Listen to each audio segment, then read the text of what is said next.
नमस्कार, बिहार तक देख रहे हैं आप और आपके साथ मैं हूं हर्षिता सिंह।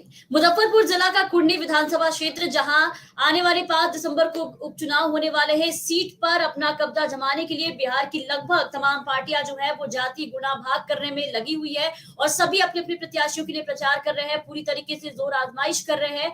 यही वजह है कि असदुद्दीन ओवैसी और मुकेश सहनी जैसे नेता भी उपचुनाव के इस दंगल में अपना दाव लगा रहे हैं, जिससे सभी पार्टियों की जो टेंशन है वो और भी ज्यादा बढ़ गई है।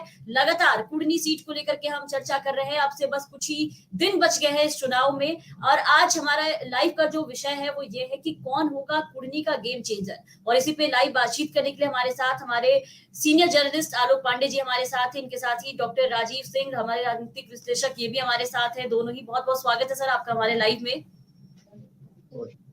आलोक पांडे जी, लगातार आप देख रहे हैं कि हम लोग चर्चा कर रहे हैं कुर्नी के ऊपर और ये गुनागणित वहां के समझने की कोशिश कर रहे हैं कि तमाम चुनौतियों के बीच में कुर्नी पर कौन जीत कायम कर पाएगा, कौन आगे निकलेगा, कौन पकड़ बना पाएगा। तो आज जो हमारा मुद्दा है और सवाल यही है कि कुर्नी का गेम चेंजर कौन साबित होगा तमाम चुनौतियों के बीच में। राजीव जी नमस्कार, ये हमारे परम मित्र भी हैं। अर्षिता, देखिए गेम चेंजर जैसे हम लोग कल भी डिबेट कर रहे थे, गेम चेंजर बहुत सारे हैं, हम लोग किस किस एंगल को पकड़ पाते हैं। जैसे एक गेम चेंजर तो ये है कि नीतीश कुमार और तेजस्वी जी पहुंच रहे हैं, मुझे लगता है कि ये भी एक गेम चेंजर होगा उनके अपने वोट बैंक को कंसोलिडेट करने के लिए।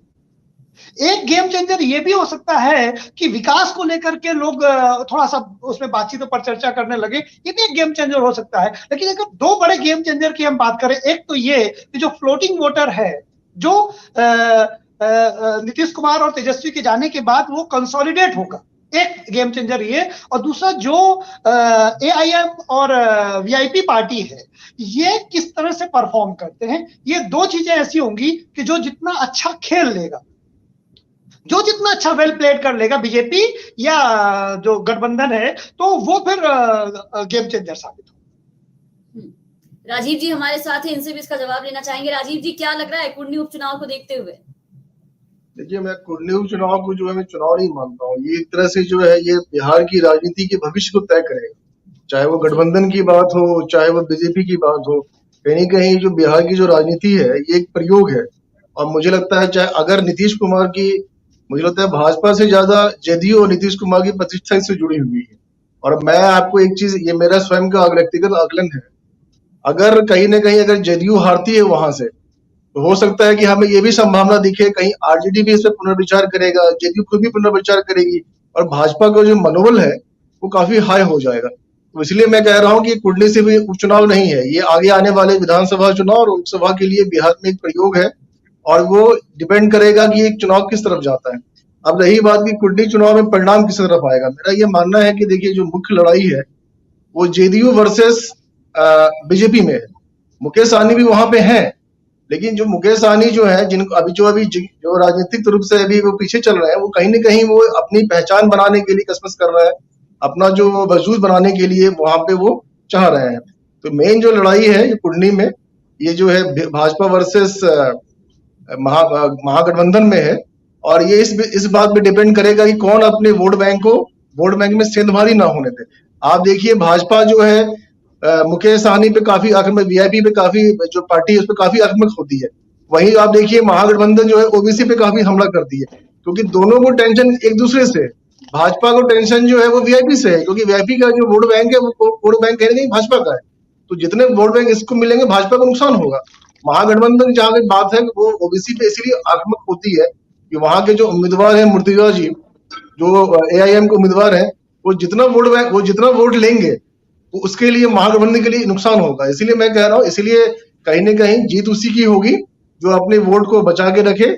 और ये चुनाव नहीं है, ये भविष्य, बिहार की भविष्य की राजनीति को तय करेगा, ये मेरा ऐसा मानना है जी। हमारे साथ हमारे दो राजनीतिक विशेषज्ञ भी और जुड़ चुके हैं, विमल सिंह जी हैं और राजेंद्र तिवारी जी भी हमारे साथ जुड़ चुके हैं। बहुत बहुत स्वागत है सर आपका हमारे लाइव में। कुर्नी को लेकर के लगातार हम लाइव कर रहे हैं और सवाल आज का यही है कि नजदीक आते जा रहे दिन, कुछ ही समय अब बच गया, ऐसे में क्या लग रहा है कि कुर्नी में गेम चेंजर कौन यहाँ पर साबित हो सकता है तमाम चुनौतियों के बीच में? विमल सिंह जी। देखिए, चुनौतियां तो दोनों के लिए हैं, लेकिन सबसे ज्यादा बीजेपी के भी प्रतिष्ठा का सवाल है और उससे ज्यादा प्रतिष्ठा का सवाल है जेडीयू के लिए, खास करके नीतीश कुमार जी के लिए है। और जिस तरह से प्रतिष्ठा का चुनाव ये होते जा रहा दिन ब दिन, कुर्नी पहले आदमी वन साइडेड एक स्वे करता हुआ चुनाव सब लोग महसूस कर रहे थे, लेकिन जिस तरह से भाजपा ने अपनी रणनीति बदली, रणनीति क्या खैर भाजपा की एक खासियत है कि हर चुनाव को बहुत ही गंभीरता से और बहुत ही उस तरह से लड़ते हैं लोग, चाहे छोटा से छोटा हो या बड़ा से बड़ा चुनाव हो। और एक अपना एक तरीका है अपने पूरे हिंदुस्तान के कैनवस को पूरी एक तरह से केसरिया करने का, जिस तरह से बीड़ा उठाया उसमें काफी हद तक सफल भी हैं। लेकिन कुर्नी में देखिए जो असलियत हकीकत क्या है, बार बार मैं एक चीज पे बार बार आता हूँ घूम करके, कि जो गोपालगंज में जिन कारणों से आरजेडी वहां पराजित हुई, बहुत कम मतों से, खास करके ओवैसी फैक्टर से, तो एक चीज तो जरूर है कि भले ही हमें उत्तेजक दिख रहा है वहां का युवा, और जो भी अपनी प्रतिक्रिया आप लोग करते, जो भी रिपोर्टर्स लेते हैं रिपोर्ट, उनकी भावनाओं को जानना चाहते हैं, वो क्या करने जा रहे हैं इस कुर्नी विधानसभा के चुनाव में, तो जो भी प्रतिक्रिया वो देते हैं। लेकिन मुझे लगता है कि चुनाव जैसे जैसे करीब आ रहा है, एक नैरेटिव ऐसा सेट होगा कि इस बार शायद वोट बर्बाद करने की जो एक होती है कि वोट का नुकसान हम नहीं करेंगे, वोट उसी को करेंगे जो हमारे वोट की वोट जो है निर्णायक उम्मीदवार की तरफ हो, जो उम्मीदवार की एक हवा बने, हम वोट उसी को करेंगे। तो इस बार वोट की जो स्थिति बन रही है, बहुत बंटवारा होने की मुझे संभावना बहुत कम दिख रही है, और खास करके ओवैसी फैक्टर जो कि बहुत अभी दिख रहा है, और बहुत कुछ चीजें दिख रही है। आप लोग एआईएम जिस तरह से एक्टिव है, उनके उम्मीदवार एक्टिव हैं, लेकिन इस बार काफी हद तक तेजस्वी जो भी रणनीति अपनाए, जो भी ग्राउंड पे वो कार्य कर रहे हैं, चाहे उनके लोग कार्य कर रहे हैं, जो भी एक अंदर बैठकें चल रही हैं, आने वाले समय में एक नैरेटिव जरूर इस बार सेट होगा कि मुस्लिम मतों का बहुत बिखराव आप नहीं पाइएगा। ये एक बहुत इंपॉर्टेंट मुद्दा है कुर्नी विधानसभा में, इस चीज को समझना होगा, जिसपे बार बार मैं इस चीज को हाईलाइट करता हूं। तो वो और दूसरी तरफ नीतीश कुमार जी का, जो नीतीश कुमार है वो अपने खास करके जो उनके कोर वोटर्स हैं, कुर्मी कोयरी, कुछ दिन पहले भी इस पे बात हुई, तो वो उस चीज को सहेज करके रखना चाहते हैं। वही उसी में बिखराव, उसी में भाजपा ने सेध मारने की कोशिश की है। और भारतीय जनता पार्टी जिस तरह से उत्तर प्रदेश में भी देखिए कुर्मी समाज और सारी चीजों में बहुत इफेक्टिव है, सब उनकी तरफ देख रहे हैं, बहुत उम्मीद भरी निगाहों से, हसरत भरी निगाहों से देख रहे हैं, और उनको मिल भी रहा है। और एक तरफ से फ्री राशन भी है, राशन से ही वो अपना शासन और अपना आसन पकड़े, बड़े मजबूती से पकड़े हुए हैं। लेकिन जो दिन जैसे जैसे करीब आएगा, कुर्नी में देखिए 2-4 ही दिन रह गए हैं, एक तरह से एक नैरेटिव मुझे जरूर लग रहा है ऐसा सेट कर देंगे आते आते ये लोग, कि जिसमें कि साफ तौर पर ये दिखेगा कि वोट बर्बाद करने से बचाने के लिए, इसीलिए मुकेश सहनी का बहुत बड़ा रोल यहाँ नहीं हो पाएगा। भले मुकेश सहनी अपनी गोद बिछाए हुए हैं, सब कुछ किए हुए, कि इसके बाद ये लोग एक टेबल पे बैठते हैं, फिर अपनी सौदेबाजी करते हैं, कितना वोट मिला, मेरी ये हैसियत है। तो वो सारी चीजों में कहीं ना कहीं हमें लगता है कि इस बार वो जो एक रणनीति रहती है, खास करके खड़े होकर के वोट काटने की, और वोट जितना भी मान लीजिए 10,000 वोट भी पाते हैं, तो ये दिखाना कि मेरा ये वोट बैंक और मेरी क्या हैसियत रहेगी, मुझे किस तरह से आप डील कर रहे हैं, चाहे आरजेडी महागठबंधन हो, चाहे भारतीय जनता पार्टी हो। तो इस बार जो है वोटों का बिखराव थोड़ा रुकने की मुझे संभावना दिख रही है। इसलिए इसमें जो भी होगा, इसमें बहुत क्लियर कट एक चीज साफ नजर आएगी कि चुनाव जो है ये एक तरह से दो कोड़ी ही रहेगा, महागठबंधन वर्सेस भारतीय जनता पार्टी। इसमें जो बिखराव की उम्मीद जो बन रही मुकेश सहनी के नाते और ओवैसी के नाते, जो भी फैक्टर पिछले 2 उपचुनाव में हुए, वो इस बार हमें बहुत कम दिखाई दे रहा है, उसका असर बहुत कम दिखाई दे रहा है। जी जी राजेंद्र तिवारी जी, आपको आवाज आ रही है? जी जी जी आ रही है आपकी आवाज। आवाज आ रही है आपको? जी जी आपकी आवाज आ रही है। नहीं, मैं विमल जी की बात से काफी हद तक सहमत हूँ, और मुझे लगता है कि ये बहुत ही रोचक चुनाव है और बहुत दूरगामी परिणाम वाले चुनाव। जो सारी चीजें करती हैं वो इस पर डिपेंड करती हैं कि एआईएम और मुकेश सहनी, इनका कोई असर होता है या नहीं होता है। मुकेश सहनी का जो वोट है, जिसको वो क्लेम करते हैं कि मल्ला और निषाद का वोट, वो वोट क्या भारतीय जनता पार्टी की तरफ जाने से मुकेश सहनी रोक सकेंगे? अगर रोक सकेंगे तो फिर महागठबंधन आगे दिखाई देगा, और अगर वो नहीं रोक पाएंगे तो फिर भारतीय जनता पार्टी आगे दिखाई देगी। और दूसरा जो फैक्टर है वो एआईएम मुझे लगता है कि इस चुनाव में शायद कोई खास फैक्टर नहीं रहेगा। लेकिन एक और जो इम्पोर्टेंट बात है वो ये बात है कि कोयरी और कुर्मी कुशवाहा, ये जो एक बड़ा समुदाय है, ये समुदाय क्या नीतीश कुमार या महागठबंधन इसमें बिखराव रोक पाएगा? क्योंकि देखिए, जब आप देखिए जो जाति गोलबंदी होती है, उसमें उसका मतलब ये नहीं होता है कि 100% वोट कहीं चले जाएंगे। जी 70%, 65%, 75% इस टाइप के वोट जिसके पास जाते हैं, माना जाता है कि ये समुदाय उसके लिए वोट कर रहा है। तो जहां तक एमवाई का मामला है, एमवाई तो मुझे महागठबंधन की तरफ दिखाई दे रहा है, जो सूचनाएं मेरे पास है। लेकिन कोयरी, कुर्मी, कुशवाहा, ये जो एक समुदाय है, और दूसरा जो मल्लाह की मैंने बात की, ये समुदाय क्या नीतीश कुमार महागठबंधन के साथ रखने में कामयाब होंगे? और ये सुनने में आ रहा है कि आने वाले दिनों में वो 2 तारीख को या 1 तारीख को जाने वाले हैं वहां पर, तेजस्वी और ये दोनों लोग। तो ये इसका भी असर होगा, और इसका असर, जैसा विमल जी ने कहा कि ये चुनाव जो अभी थोड़ा रहा है, फंसा हुआ दिख रहा है या बहुत कांटे की टक्कर दिख रही है, इन लोगों के जाने के बाद तस्वीर शायद बहुत तेजी से बदल जाए, क्योंकि इसका एक बहुत खास मैसेज उन मतदाताओं में होगा जिनको जो महागठबंधन की तरफ देखते हैं या महागठबंधन से उम्मीद रखते हैं। एक सवाल और उठता रहता है कि क्या आरजेडी और जेडीयू के संबंधों को लेकर, गोपालगंज को लेकर खासतौर पर, कि नीतीश कुमार वहां नहीं गए जब उनकी पार्टी का उम्मीदवार है तो यहाँ आ रहे हैं। तो ये बात अगर टॉप लीडरशिप से नहीं है तो नीचे मुझे लगता है कि जो आरजेडी का जो वोटर है, खासतौर पे एमवाई की बात करें, तो वो वोटर इस बात को लेकर के बहुत चिंतित होगा कि नीतीश कुमार यहाँ नहीं आए, वहां चले गए। तेजस्वी चिंतित हों तो उसका असर पड़ेगा। तेजस्वी अगर इसको इशू नहीं बनाते हैं तो मुझे नहीं लगता कि नीचे कोई इसका इशू बनने वाला है। नीचे वो चीजें बिल्कुल वैसी ही रहेंगी जैसा तेजस्वी चाहेंगे, और तेजस्वी जिस तरह की राजनीति कर रहे हैं, वो आगे जिस तरह अपनी पोजिशनिंग कर रहे हैं, आप देखिए कि लगातार वो आने वाले दिनों में एक बड़े नेता के तौर पर, एक सभी समुदायों के नेता के तौर पर उभरने की कोशिश उनकी लगातार हो रही है, और उस कोशिश के तहत ऐसी कोई चीजें मुझे नहीं लगता कि होंगी। और बहुत बारीकी से तेजस्वी, जो नीतीश कुमार पे आरोप लग रहा है गोपालगंज नहीं गए, लेकिन तेजस्वी इस सब के बावजूद कुर्नी विधानसभा चुनाव पे बहुत बारीकी से काम कर रहे हैं, और क्योंकि ये मामला सिर्फ नीतीश कुमार का नहीं है, ये मामला तेजस्वी के भविष्य का भी है, तो इसमें कोई गुंजाइश, कोई कसर तेजस्वी नहीं छोड़ना चाहते। जी जी राजीव जी हमारे साथ है, उनसे एक सवाल लेना चाहूंगी कि कुर्नी से भूमियार लड़ा करके बीजेपी और जेडीयू जो है वो मुकेश सहनी जो है वो बीजेपी और जेडीयू का खेल बिगाड़ती हुई यहाँ पर नजर आ रही है। हालांकि अभी विमल सिंह जी भी हमारे साथ थे और सब लोग ये कह रहे थे कि बहुत ज्यादा नहीं असर देखने को मिलेगा, लेकिन जब से मुकेश सहनी ने अपना उम्मीदवार उतारा है, वो भी भूमियार वहां से, तब से ये कहा जा रहा है कि महागठबंधन की बी टीम की तरह मुकेश सहनी काम कर रहे हैं, बीजेपी को हराने आए हैं। लेकिन यहाँ गौर करने वाली बात है कि नीलाभ को उतारकर बीजेपी और जेडीयू दोनों के वोट यहाँ पर वीआईपी जो है वो काटेगी, क्योंकि भूमियार बीजेपी का कोर वोटर माना जाता है, नीलाभ कुमार उसमें सेंध लगाकर वोट काटेंगे। कुर्नी में सहनी कुशवाहा जाति के वोटर्स की संख्या कम है, ऐसे में महागठबंधन के वोट बैंक में भी सेंध लगेगा। बिल्कुल, जैसा मैंने कहा कि देखिए कुर्नी जो है, जो उपचुनाव हो रहा है, ये सिर्फ चुनाव नहीं है, प्रतिष्ठा की लड़ाई है, और ये बिहार की राजनीति के भविष्य को तय करेगी। और बीजेपी जो है वीआईपी मुकेश सहनी पे इसलिए ज्यादा आक्रामक है कि मुकेश सहनी ने जो अपना कैंडिडेट उतारा नीलाभ कुमार, वो भूमियार जाति से बिलोंग करते हैं। तो अगर भूमियार जाति में वोट में सेंधमारी होती है तो भाजपा के लिए बहुत बड़ा टेंशन है। जो उनको ओबीसी के पार्टी से अगर वो यहाँ जो फायदा मिलता हुआ दिख रहा है, या फिर जैसा आरोप लगाते हैं, तो कहीं ना कहीं यहाँ नुकसान होगा। इसीलिए जो है भाजपा ये चाह रही थी कि नीलाभ कुमार ने, मुकेश सहनी ने भाजपा का गेम खराब कर दिया। नीलाभ कुमार जो है वो भूमियार जाति से, उनको वहां के टिकट देके, भाजपा इस प्रयास में थी कि भूमियार वोट में सेंधमारी ना हो, और वैश्य जाति का अगर समर्थन मिल जाता है तो भाजपा ये सीट आसानी से निकाल ले जाती है।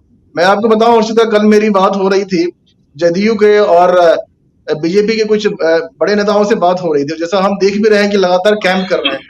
उन्होंने कहा कि देखिए, कोई भी ये नहीं कह रहा था कि ये हम सीट जीतेंगे, सब यही कह रहा था कि हम आज आगे हैं, हम पूरा प्रयास कर रहे हैं, लेकिन कोई भी ऐसा नहीं कह रहा था कि हम ये सीट जीतेंगे। आमतौर पर नेता लोग ये कहते हैं कि नहीं, हम ये सीट जीत रहे हैं, लेकिन कल जो भाजपा के नेता और जो मेरी जदयू के नेता से कुछ बात हो रही थी, सब कह रहे थे नहीं नहीं, थोड़ा टफ फाइट है, हम प्रयास कर रहे हैं, सकारात्मक है, मेहनत कर रहे हैं, हर कोई मेहनत करता है जीतने के लिए।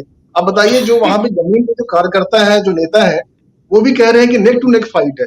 और जैसा कि हमने पिछले बार भी देखा, वहां पे जो वोट का मार्जिन है बहुत कम था, 6 या 752 वोट से जीते थे। तो मैंने वही कहा कि ये देखिए, ये प्रतिष्ठा की लड़ाई है, ये बिहार की राजनीति का भविष्य तय करेगा। और बार बार जो है जेडीयू जो है कभी भाजपा के साथ, कभी आरजेडी के साथ जो पाला बदलते, देखिए कई बार ये जो फैसले होते हैं ना, ये ऊपर लेवल से होते हैं। लेकिन कार्यकर्ता कई बार कंफ्यूज हो जाता है कि हमें करना क्या है।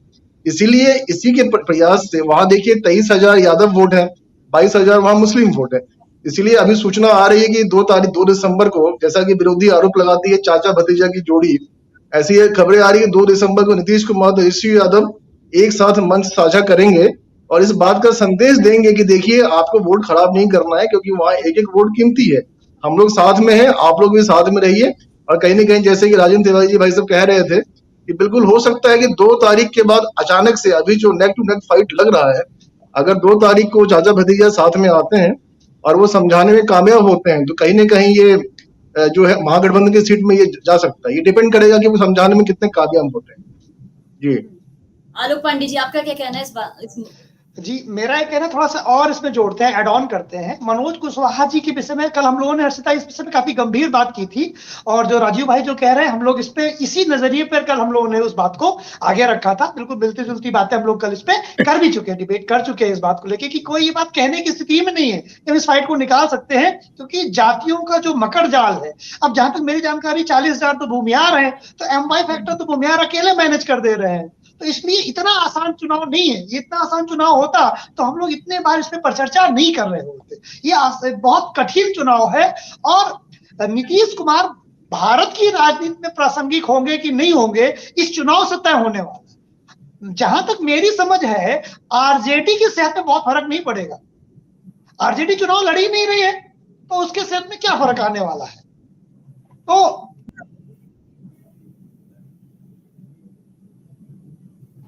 हेलो, हाँ जी, मेरा अपना ये मानना है कि मनोज कुशवाहा, जिससे अब इसमें एक फैक्टर और रह गया हर्षिता, कि मनोज कुशवाहा से व्यक्तिगत नाराजगी है लोगों को। मनोज कुशवाहा के ऊपर एक आरोप लगता है कि उन्होंने अपनी कॉन्स्टिट्यूएंसी का पूरा जो विकास है नहीं किया। अपने जहां उनका गांव है उसके आसपास पर उन्होंने धन खर्च किया, लेकिन पूरे कॉन्स्टिट्यूएंसी को एक नजर से नहीं देखा।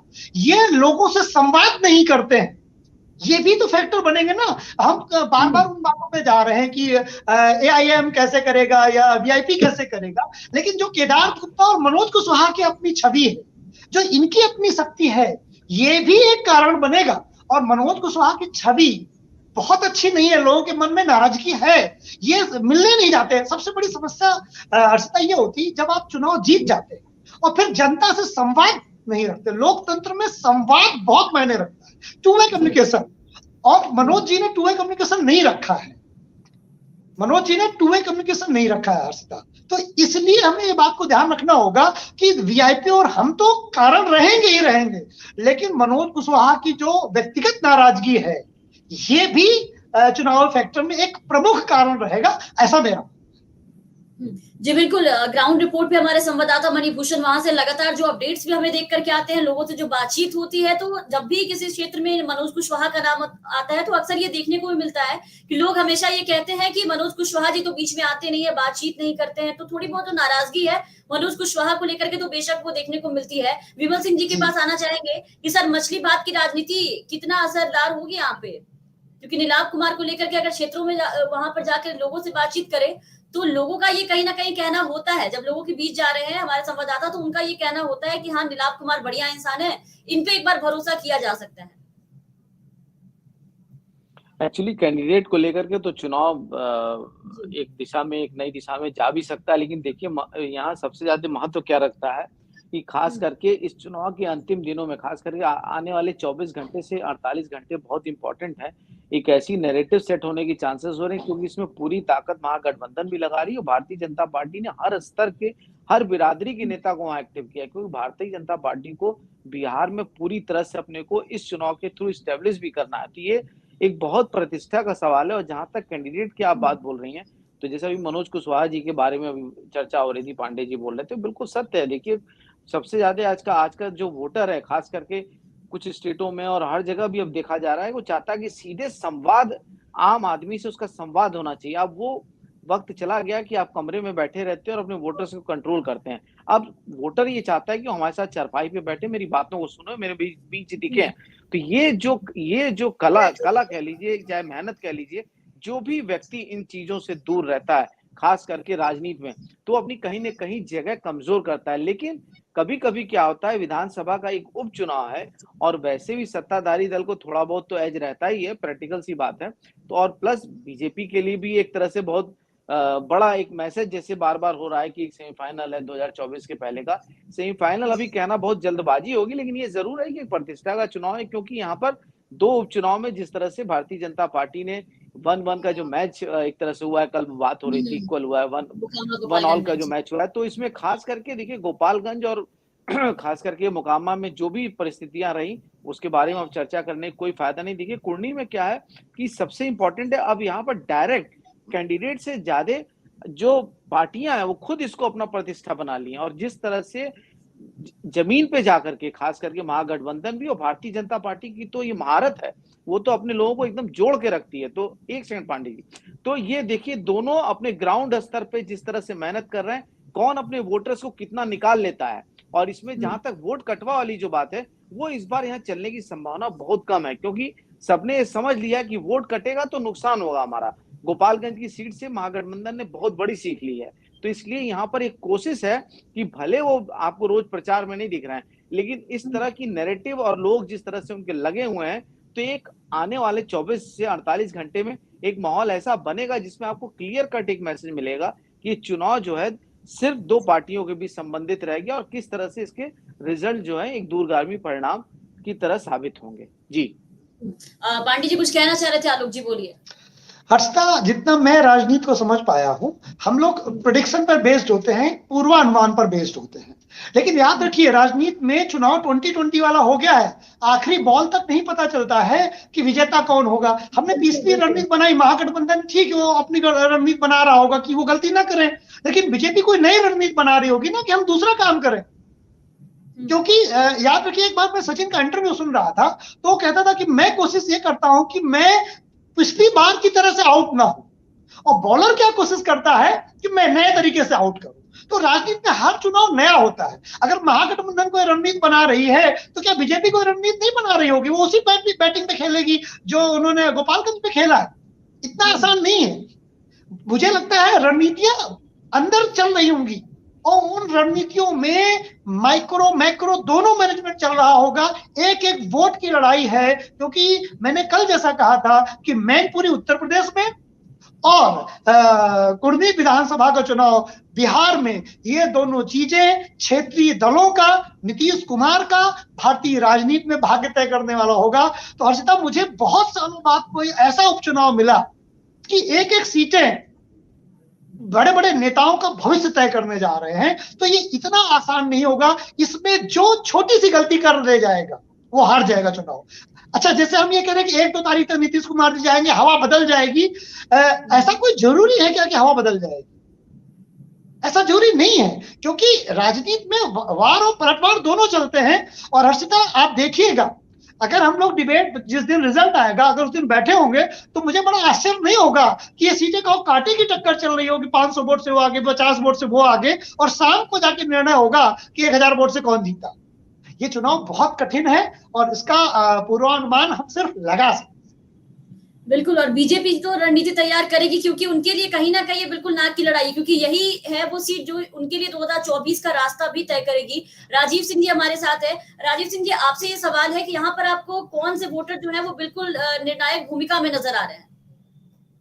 देखिए, वहां पे सबसे ज्यादा भूमियार हैं, वैश्य हैं, वहां पे मुस्लिम यादव, लेकिन मुझे जो ऐसा लग रहा है कि देखिए वहां जो निर्णायक जो होंगे वो कहीं ना कहीं ओबीसी मुस्लिम वोट जो है कहीं ना कहीं इफेक्ट होंगे। जैसा कि और जैसा एक चीज मैं इसमें ऐड ऑन करना चाहूंगा पांडे जी और सिंह साहब के में, देखिए संवाद का जो है वो बहुत जरूरी होता है। जाति भी फैक्टर है, लेकिन हमने देखा मोकामा में अनंत सिंह, वो देखिए वहां के बाहर के लोग कहते हैं उनको डॉन कहते हैं, वो कुछ भी कहें, लेकिन देखिए फिर भी अभी वो जेल में भी है, लेकिन कितना क्लियर कट उन्होंने सीट जीत लिया, क्योंकि वो संवाद करते हैं। वहां के लोकल लोगों से मेरी बात हो रही थी, उनके लिए जो है अनंत सिंह, वो कहते हैं कि जब हमें जरूरत पड़ती है, हम पटना जाते हैं, हमें डॉक्टर से दिखाना होता है, हमें रहना होता है, हमें निवास करना होता है, तो वो बड़ी हेल्प करते हैं। तो देखिए आज के डेट में संवाद बहुत जरूरी है। जाति फैक्टर है, मैं जाति फैक्टर को मैं ये दुर्भाग्य भी मानता हूँ। बिहार और यूपी ऐसा स्टेट है जहां पे चुनाव जातियों पे होता है, जबकि मेरा ये मानना है कि जिस दिन बिहार और यूपी में चुनाव विकास पे होने लगेगा उस दिन बिहार और यूपी का दिन फिर जाएगा। तो मैं इसको दुर्भाग्य मानता हूँ कि जाति पे है, लेकिन इस जो सच्चाई है ये कहीं ना कहीं संवाद का बहुत है, जाति फैक्टर भी है। तो मैं ये कहूंगा कि देखिए आपको संवाद करना है।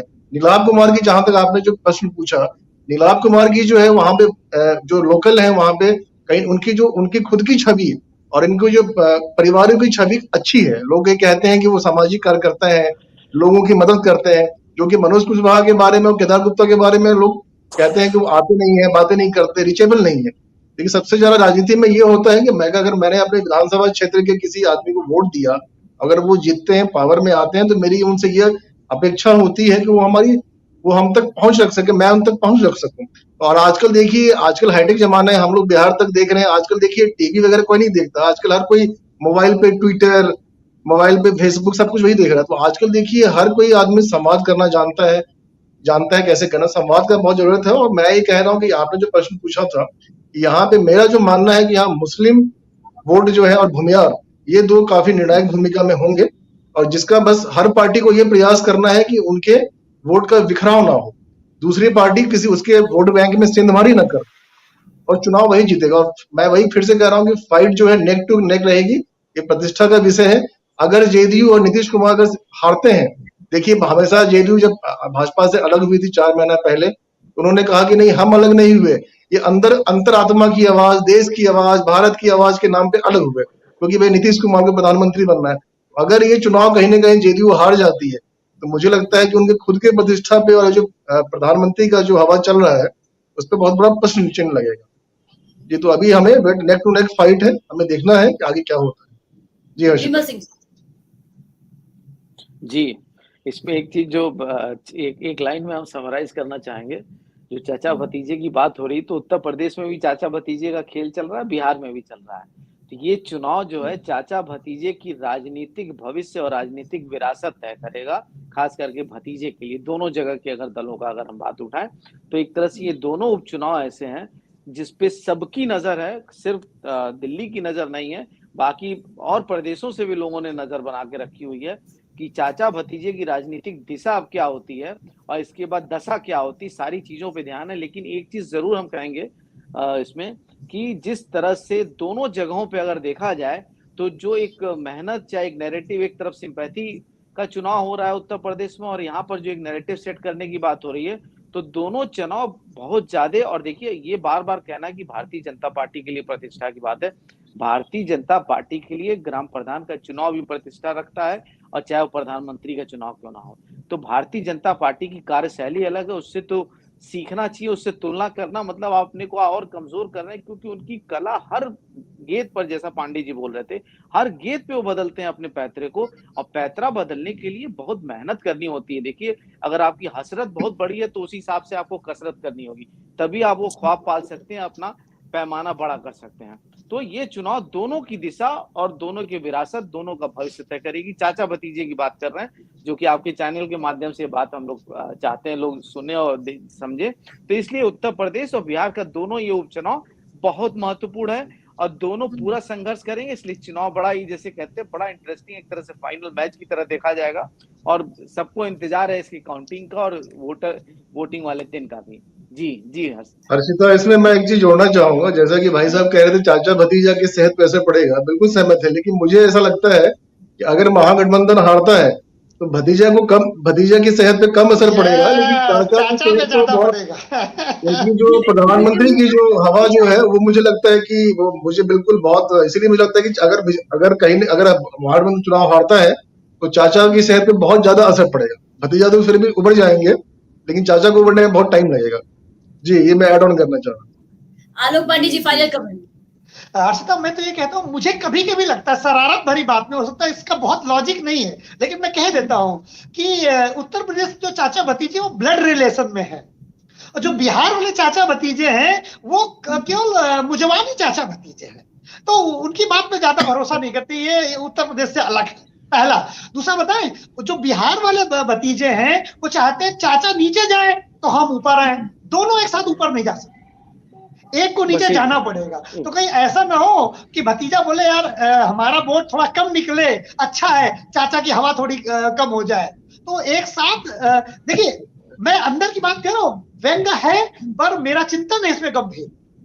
कि इतना जो ऊपर से मेल मिलाप लग रहा है। देखिए नीतीश कुमार की क्रेडिबिलिटी इतनी शून्य हो गई है, कभी इस दल में, कभी उस दल में, कभी उस दल में, ना तो भाजपा और ना आरजेडी इनके साथ कंफर्टेबल इस तरीके से नहीं है, क्योंकि ये फेथफुल नहीं रहेंगे। भाई लालू यादव को बयान याद रखिए, बिना पेंदी का लोटा। तो नीतीश कुमार मजबूरी के रूप में स्वीकार किए जाते हैं। कोई इनकी क्रेडिबिलिटी दोनों दलों में नहीं कि किसके साथ होंगे। सुबह एक साथ नाश्ता करते हैं तो लंच और डिनर एक दूसरे के साथ। तो नीतीश कुमार की जो क्रेडिबिलिटी है, इससे दोनों पार्टी सशंकित है। तो कहीं ऐसा ना हो कि भतीजा सोच रहा हो चाचा यहाँ हारे तो ये नीचे जाए हम ऊपर आए, ये भी हो सकता है। राजनीति में कुछ कहा नहीं जा सकता है। तो मुझे लगता है हर्षिता कि अगर भाजपा ये सीट जीत जाती है कुर्नी, और अगर नीतीश कुमार वापस अगर आना भी चाहे, तो मुझे नहीं लगता है कि बीजेपी अब साथ में जाएगी। उसका मोरल इतना हाई हो जाएगा। बिल्कुल हर्षिता सौभाग्य से कल हम लोगों ने इसी बात पे बात किया था। आपको याद होगा हर्षिता, हमने यही कहा था कि अगर बीजेपी चुनाव जीत गई तो नीतीश कुमार को टच नहीं करेगी, और अगर बीजेपी हार गई तो नीतीश कुमार भाजपा के साथ होंगे। विमल सिंह जी काफी देर से कुछ इसमें ऐड ऑन करना चाह रहे हैं, सर बोलिए। एक चीज हम इसमें एक लाइन ऐड करना चाहेंगे, जो पिछले 1 महीने से हम वॉच कर रहे हैं टीवी पे, खास करके बिहार के कुर्नी विधानसभा को लेकर के और बिहार के महागठबंधन को, और उत्तर प्रदेश में जिस तरह से मैनपुरी का चुनाव हो रहा है। तो जैसा अभी पांडे जी ने बोला, वो चाचा भतीजे खून के रिश्ते में, ये चाचा भतीजे खून के रिश्ते में नहीं है। ये तो मजबूरियों का रिश्ता है और एक अपने सुविधा का रिश्ता है। लेकिन एक चीज यहाँ सबसे गंभीरता से मैं कहना चाहूंगा, उत्तर प्रदेश के बारे में भी मैंने करीब 20-25 दिन पहले एक बड़े बैनर पे मैंने बोला था कि किस तरह से इस बार चाचा भतीजे का गठबंधन होगा, और वो गठबंधन इस तरह का होगा कि पूरे उत्तर प्रदेश की राजनीति में एक नई हलचल पैदा करेगा। तो देखिए, मैनपुरी में किसी ने सोचा नहीं था, चाहे जो भी कारण लोग कहें, शिवपाल जी के बारे में चाहे अखिलेश जी के बारे में, आज दोनों साफ है। मैंने लगातार 15 मिनट बोला था डिबेट में इस सब्जेक्ट पे। तो उसी तरह से हम बिहार के बारे में एक चीज कहना चाहेंगे, हम जो अब तक हुआ उसमें नहीं जाना चाहते, लेकिन अभी जो भी ये लेके संशय बना हुआ है, खास करके गोपालगंज मोकामा में नीतीश कुमार नहीं गए और यहाँ जा रहे हैं, मनोज कुशवाहा उनके खास हैं, जो भी परिस्थितियां हैं। लेकिन एक जो यहाँ भी देखिए, कभी कभी कुछ रिश्ते ऐसे होते हैं कि आदमी जन्म लेता है उन रिश्तों के साथ, उसको कहते हैं खून के रिश्ते। अब कुछ रिश्ते ऐसे होते हैं कि जन्म लेने के बाद बनते हैं, और कभी कभी वो रिश्ते इतने मजबूत होते हैं कि खून के रिश्ते फीके पड़ जाते हैं, अधिकतर देखा जाता है। तो जो भी पिछले दिनों, चाहे 10 दिन, 15 दिन या 3-4 महीने पहले जो भी घटनाएं हुई हैं, कुछ भी कहा जाए नीतीश कुमार के बारे में, तेजस्वी यादव के बारे में, लेकिन जिस तरह से तेजस्वी यादव की मेंटरिंग कर रहे हैं, जिस तरह से इन दोनों की बॉडी लैंग्वेज दिखती है, मुझे लगता है कि ये रिश्ता इनके जीवन के अंतिम दिनों तक जाएगा। ये मेरे शब्द है, इसको चैनल के माध्यम से हम कहना चाहते हैं। अभी तक जो हुआ उसके बारे में कोई चर्चा नहीं करना चाहते, लेकिन यहाँ से जो इनका भविष्य प्रतीत होता है, सफलता। एक सेकंड पांडे जी, एक सेकंड। यहाँ से जो मुझे जो प्रतीत होता है कि जो भी हो, ये रिश्ता ऐसा इस बार है कि नीतीश कुमार भी अपनी इनिंग समझ चुके हैं कि मेरी लास्ट इनिंग है, और जहां तक, और उसमें पूरी तरह से कुछ इस तरह की इन लोगों की ट्रेनिंग। और देखिएगा, आपने खुद ही बोला था, तेजस्वी जिस तरह से राजनीति कर रहा है और जिस तरह से अपने को फिल्टर कर रहा है, जिस तरह से लालू की छवि को उन्होंने धुल दिया, साफ कर दिया, एक युवाओं में बिहार के एक नैरेटिव सेट कर दिया कि तेजस्वी मतलब युवाओं का और सारे वर्ग को लेकर चलने वाला। गोपालगंज में जिस तरह से वेस्ट कम्युनिटी से अपना उम्मीदवार लाते हैं, देखिए हम यहाँ पर किसी का पक्ष लेने के लिए नहीं, हम जो स्पष्ट बात है, जो ग्राउंड की उसकी बात को उठाना चाहते हैं। तो तेजस्वी ने एक जो मॉडल सेट किया, और उसमें कहीं भी इन दोनों चाचा भतीजे में भले खून के रिश्ते नहीं, लेकिन जो मेंटरिंग और जो इन लोगों की बॉडी लैंग्वेज दिखती है पिछले 1-2 महीने से, वो बहुत गंभीर है। इसको समझना और आने वाला समय बताएगा। जी पांडे जी, बोलिए। जी बिल्कुल, इस बात को लेकर तो नीतीश कुमार का भी जो पिछले दिनों बयान आया कि अब वो कहीं ना कहीं तेजस्वी को राजनीति में आगे बढ़ाने की कोशिश में लगे हैं। जिस तरीके से उन्होंने बयान दिया था कि अब वो अपनी आने वाली जो पीढ़ी, अगली पीढ़ी जो है, उसको मौका देना चाहते हैं। आलोक पांडे जी कुछ ऐड ऑन करना चाह रहे थे, बोलिए सर। मैं सिर्फ ये कह रहा हूँ कि नीतीश कुमार के पास और बचा भी क्या है। एनडीए से तो वो बिल्कुल, मैं बोल दूं फिर आप बोलिएगा, एनडीए से तो वैसे भी अब वो पूरी तरह से उनकी क्रेडिबिलिटी खत्म हो गई है। रह गई बात शिवपाल जी की, तो मैंने भी एक चैनल में कहा था कि शिवपाल की बिना कमजोर सपा, तो इसलिए, और मैं आप फिर बोल रहा हूं कि शिवपाल की उम्र कितनी है सपा के साथ, 6 महीने में खत्म हो जाएगी। फिर भतीजा इनको जो है ऐसा करेगा कि ये किसी लायक नहीं रहेंगे। ये मैं फिर कह चुका हूं कि ये जो चाचा भतीजे का उत्तर प्रदेश में रिश्ता है, ये बहुत लंबा नहीं चलने वाला। भतीजा यूज एंड थ्रो करेगा। मैं आज तक के बैनर में भी ये बात कह रहा हूं कि इस रिश्ते की उम्र भी 6 महीने है यूपी वाले में, और बिहार वाले की मुझे ज्यादा उम्मीद नहीं दिखती। बाकी राजनीति तो संभावनाओं का खेल। राजीव जी, इस पे एक लाइन बोले हैं आपको पांडे जी, तारीखें करवट लेती हैं और इतिहास बदल जाता है। इंतजार करिए, और कहते हैं ना, जब कुदरत की हवा चलती है तो आदमी ठहर जाता है। अब ये सब इतनी समय बड़ी की लाइन बात में है। जेडीयू आरजेडी में सूट नहीं करते, कई बार तलाक नहीं। ले चुके हैं ये लोग। नहीं, वो तलाक ले चुके हैं, लेकिन जो हिम्मत इनकी दिख रही है, जो गंभीरता दिख रहा है, देखिए तेजस्वी का कुछ निर्णय इनके ऐसे नहीं अस्तित्व है, देखिए। का देखिए, इनके डरे हुए लोग हैं, अस्तित्व का खतरा है। नहीं, अगर ये नहीं अस्तित्व मिलेंगे तो देखिए, बीजेपी इनको खत्म कर देगी। नहीं ये खत्म तो ये ऐसे नहीं प्रेम और वो लगाव नहीं है विचारधारा नहीं, का, देखिए ये अस्तित्व का खतरा है इनका। बीजेपी का काम करने का तरीका ही अलग है। खत्म तो कर ही देगी बीजेपी, वो अपनी जगह है, उसकी बात ना करिए। सबसे बड़ी जो चीज है, देखिए, वास्तविकता से हम लोग को आंख नहीं बंद करना चाहिए। बिहार की राजनीति एक अलग लेवल, और देखिए, हिंदी भाषी क्षेत्र दिशा और दशा तय करता है हमेशा दिल्ली की गद्दी का। आप जब जब उठाइए, देखिए 2019 में जिस तरह से उत्तर प्रदेश में और बिहार में बीजेपी ने जिस तरह से स्विंग किया, उससे इतनी बड़ी मजबूती से मोदी जी दोबारा, और आज देखिए देश में क्या-क्या कहावत थी दिख कि रहा है। दिल्ली का रास्ता यूपी से होके जाता है। नहीं, बिहार भी उसमें शामिल है। देखिए, हिंदी भाषी क्षेत्र बहुत मायने रखते हैं, इसकी गंभीरता को समझना चाहिए। और हिंदी भाषी क्षेत्र का एक प्रभाव पड़ता है, और वो प्रभाव बंगाल तक भी पड़ता है। तो इसलिए जो बेल्ट है, भले ही बंगला वहां बोली जाती है, लेकिन हिंदी भाषी क्षेत्र का एक प्रभाव है, एक हवा है जो कि तीनों स्टेट को हिला सकती है। तो हम इंतजार करेंगे और आपकी बात याद रखेंगे, बिल्कुल। मैं भी याद रखूंगा, कुछ तो होना ही है। हाँ। राजीव जी से फाइनल कमेंट लेना चाहेंगे। राजीव जी में देखिए, जैसा कि पांडे जी और सिंह जी मतलब नोकझोंक, सकारात्मक नोकझोंक कर रहे थे, अच्छा है, मतलब वो अच्छा। नहीं, पॉजिटिव। देखिए, नोकझोंक में दो होता है, पॉजिटिव होता है कि नेगेटिव। ये पॉजिटिव है, तो मैं इसमें नोकझोंक की जगह है कि वैचारिक परिचर्चा। हाँ, मैंने कहा ना पॉजिटिव, मैंने वही कहा कि पॉजिटिव, सकारात्मक। देखिए, एक तरीके से और दायरे में नोकझोंक अच्छा लगता है और उसका आनंद भी हम लेते हैं। मैं इसमें ये कहना चाहूंगा कि देखिए, एक सम्राट चौधरी जो विधान परिषद के विपक्ष के नेता हैं, वो तो इतने ज्यादा उत्साहित हैं कि वो कह रहे हैं कि भैया जब रिजल्ट जिस दिन आएगा उस दिन जेडीयू की हार होगी और जेडीयू बिखर जाएगा। और मैं देखिए कह रहा हूं, देखिए इस बात में कहीं ना कहीं सच्चाई भी है। अगर आप देखिए, मैं तो कहता हूं एक स्टेप आगे जाके कहता हूं कि अगर जेडीयू हारती है तो आरजेडी भी टेंशन में आ जाएगी, जेडीयू के खुद के लोग भी टेंशन में आ जाएंगे। और मुझे ये लगता है कि कहीं महाराष्ट्र वाली स्थिति ना हो जाए कि जेडीयू को दो बार बीजेपी अपनी सरकार बना ले। राजीव जी, मैं एक बात बता दूं, आरजेडी डाउन नहीं जाएगी, मैं अलग भविष्यवाणी कर रहा हूं। जेडीयू हारे या जीते, आरजेडी का भविष्य अच्छा है। नहीं, मैंने तो वही कहा ना कि रिजल्ट परिणाम जो है भतीजे के सेहत पे असर नहीं करेगा, परिणाम जो है वो चाचा की करेगा। जी, वही भतीजा मजबूत होगा। देखिए, उन्होंने सिंह साहब से इस बात से सहमत हूं कि सिंह साहब से इस बात से सहमत हूं कि आरजेडी का भविष्य बेहतर है। समस्या जेडीयू के साथ में है। और मैं एक स्टेप आगे जाके कह रहा हूं कि अगर डिबेट में जो परिचर्चा होती है, अगर एक दूसरे का सम्मान बना रहे, जैसे मैं सिंह साहब का या सिंह साहब मेरा थोड़ा सा, मैं तो छोटा भाई हूं उनका, लेकिन वो सम्मान अगर एक दूसरे को बना रखे तो वैचारिक तो विचार अलग अलग हो ही सकते हैं। अब मैंने वही कहा ना कि देखिए, अगर पॉजिटिव रहे तो दर्शक भी आनंद लेते हैं और हम पैनलिस्ट भी आनंद लेते हैं, तो ये होते रहना चाहिए, अच्छी बात है। और इसीलिए मैं कह रहा था कि अगर जेडीयू हारती है तो है कहीं ना कहीं, मैं तो ये भी देख पा रहा हूँ कि देखिए जेडीयू का एमएलए से भी है, वो भी टेंशन में आ जाएंगे कि हमारा भविष्य क्या होगा। तो मुझे लगता है कि ऐसा ना हो कि महाराष्ट्र जैसा स्थिति हो जाए कि आधा जेडीयू में दो फाड़ हो जाए और बीजेपी सरकार बना ले। तो देखिए संभव, इसलिए मैं कह रहा हूँ कि चुनाव नहीं है, इसलिए मैं कह रहा हूँ कुंडली उपचुनाव नहीं है। मैं इसको बिहार की राजनीति का, मैं इसको बिहार की राजनीति कुंडली पे तय होगी, इसीलिए काफी सब उत्साहित है। अब देखते हैं आगे क्या होता है। हर्षिता, सब कुछ जनता तय करेगी। जी बिल्कुल, बहुत बहुत शुक्रिया विमल सिंह जी, आपका हमारे साथ हमारे लाइव में जुड़ने के लिए बहुत बहुत शुक्रिया। आलोक जी बहुत बहुत शुक्रिया। राजीव सिंह जी, आपका हमारे लाइव में जुड़ने के लिए आप सभी का बहुत बहुत शुक्रिया।